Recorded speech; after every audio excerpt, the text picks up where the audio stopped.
Tearful sight here by request. Someone had asked me to look into this case.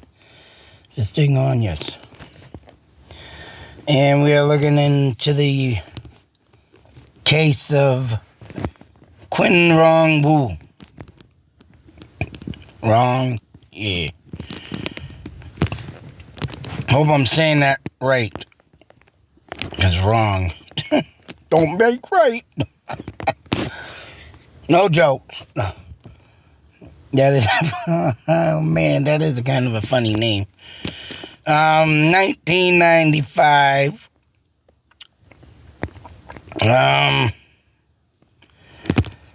This girl came obviously from China. 17-year-old sister, 7-year-old brother. And this was a crazy story. This girl had to live with family members because in China they got the 2-kid law. And of course, this family went and had 3. Kept her with family members. And then, of course, deported to America. Both parents immediately found work. And this is something I've talked about before. And it could have been in Fitchburg, this building. I have a strong, and my wife has a strong feeling of evil in this building.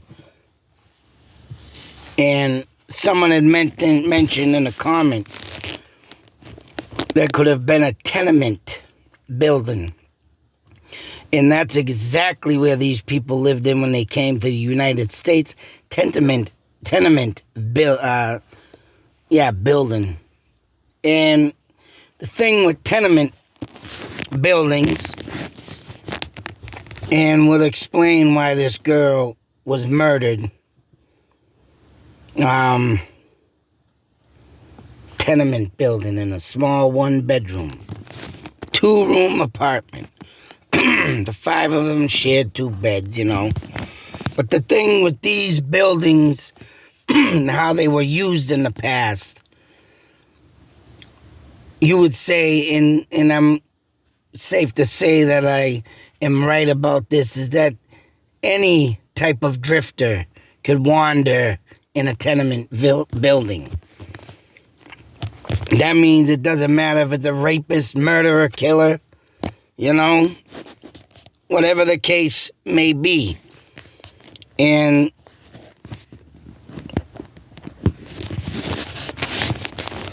I'm for damn sure that whoever did this murder, and someone had given me a new name, of course.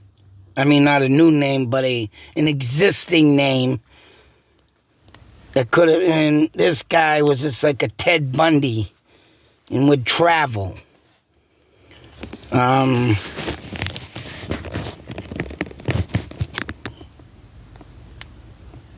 course, here you got the 90s boy with the Game Boy.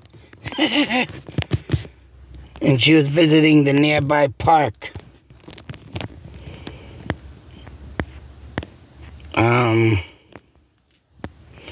Of course, we have New York City, which I don't know where they rank on the list, but I come to find out that Florida ranks number 3 on the list for most serial killers.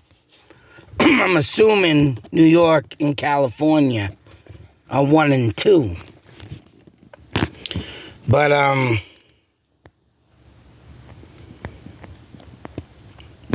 2 weeks later, the body was found dumped, of course, off the Manhattan Bridge.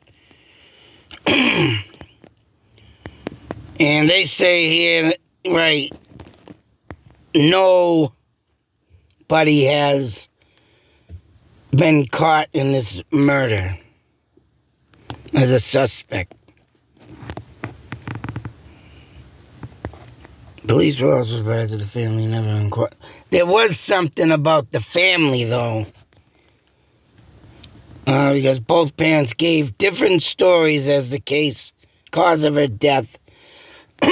Police were also surprised that the family never inquired about the case updates. When asked about it, Quin, Rong's father, stated that he did not even know that was a possibility around the time of the disappearance.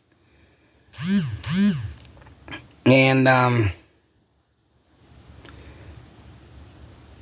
right, other witnesses claim to have seen a Caucasian man staring at the young girls near Quin's school. There was supposedly a rapist at the time, but the rapist did not have no beard. Wait a minute, what is today's case unsolved? What was this? Manual strangulation.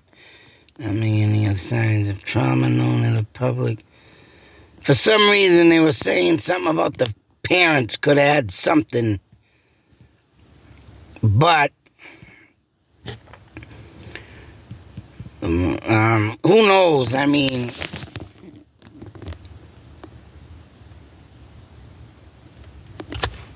Here's a kid that's enjoying, the American dream. The parents both have jobs. Why would they want their daughter to, disappear, be killed?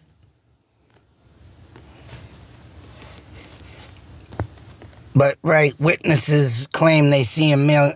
Whether or not they had hired someone to kill her for whatever reason, given two different stories. And, of the cause of death. Which, how would they even know her cause of death if they didn't have something to do with it? That is the question. But I don't think they were ever charged. See, a rapist in Chinatown who was known to have raped multiple young girls around the same age. But yet, I didn't take and save that picture because of the simple fact that they have another sketch with a guy with a beard, and we're going to get to that in a minute. But these are these kind of stories that, make you want to just, smash your head with a goddamn hammer. Because it's, there's nothing more the cops can do. They find the body and, whether or not the parents had any involvement, you would think they'd take a lie detector test, but that ain't even said in this, that's it. That ain't even said. Lie detector test should have been interrogations of pushing the parents. I think would have been done. But, of course, immigrants coming from another country in man time and power, obviously, at that time, let alone any time, probably didn't want to be wasted. They found the body. She was strangled. Pretty much seems like to me, the police said, deal with it. Because if you guys didn't do it, hey, watch your kids better. But let's get to the picture now. As I say, did a little analysis of the face last night. And yes, we're looking at Lynn Sells again. Seems this guy, he was only convicted for one murder, but they have him down for multiple murders. He was a traveler, trained, stealing cars, just like Ted Bundy. Although Ted Bundy didn't steal cars, he drove around and ruined the image of the, Herbie the Love Bug image to me. Driving around his little beetle. Too bad someone didn't smush him like a beetle. But as much as this picture, I mean, you can start looking, does have a lot of similarities. The only thing, the creases in the bottom of the eyes, would imaginably say so that at the time, if this was cells, which I mean the hair, the forehead, the eyebrows, the nose, the mustache, and then these, the little round things here in the beard. Pretty much you could see that round piece right there. I can't see the other side, but I'm sure it's there. Thickness of the mustache, how it lines down the face. I mean, this is just a rough sketch. But the eyes, at the time, he probably was in a bit of rage and must like to be, say a lot of things in facial expressions. So, I mean, it would be hard to say if they could make this idiot, but he's already dead, do an evil-looking face to maybe even match up to the description, but it's a male white. That came out blurry. That sucks. But there are a lot of similarities in narrowness of the nose. Pretty much this guy, the sketches drawing is like combed back hair.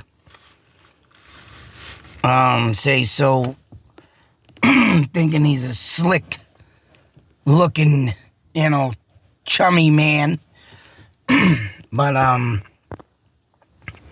other than that, everything else could possibly match up, and that's the thing with the genealogy DNA these days. That would be, and hopefully they saved this man's DNA to have any kind of possible DNA at the, and I think they did find something, maybe, I can't know, didn't say no sexual assault, but, now I'm thinking of another case. But anyways, if they could have found something with DNA at the time on something of that case of the girl, but whatever the case may be, hopefully they saved this man's DNA for any type of possible,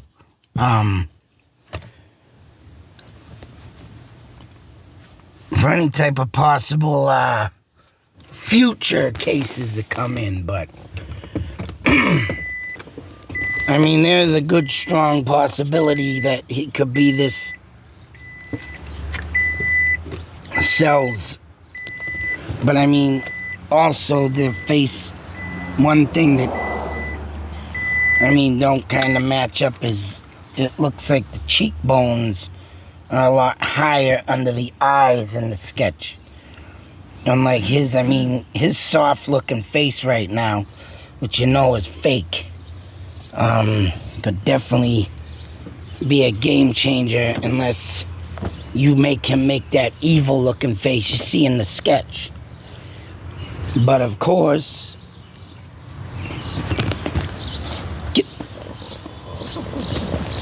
we will never see that unless someone does have a picture of him looking like the left picture of the sketch. Yeah, that's definitely gonna be it would be a game changer if they had something to show and compare. But as a little Sally man looks as in this picture, I'm hoping that whatever mugshot that is, one can only imagine, right, what a little Sally was when he got caught. He's all distraught and gonna cry like a little bitch because he can't continue doing what he's doing and going into the big boy prison. Yeah, that's right. You're not gonna get away with what you get on the outside with the people out there. In there. Because they don't take kindly to people like this man. Overpowering women. That makes you a bitch in prison. But anyways, I'm going to get out of here and doing this face analyst stuff. I love doing this. I mean, like I said, there is some very strong similarities. But you'll never know unless you find that picture of cells with a mean face. And if someone does have one, I'd love them to put it up so I can take a look at that. But, or could find one. I don't know if there one that exists, but I would like to see if there is one. I'm going to try and find it on my own, but so far what I've caught for pictures ain't nothing with meanness in them. So, till that next video, be safe, take care, and I can't say it enough. Always beware. Because it's people like this that you don't know even exist. Oh, let alone they were talking about in video I'm going to go over someone selling body parts from Harvard University. And of course, what I say in all my videos, all of them, Heather from WZLX was mentioning, oh, what lives among us? Yeah, that's right. Who does live among us? And to see this crap of a body selling parts reminds me of Mr. Holmes, Triple H, the first known serial killer to mankind. Yeah, selling body parts, stealing them and selling them to the universities. That's what it reminds me of. But serial killer. Not too far from here, from the New Hampshire town, New England native boy. Known, almost known, could have been Jack the Ripper. But I'm going to be going over that in another video. And like I say, beware. Keep your fist up, people. Keep alert. Out.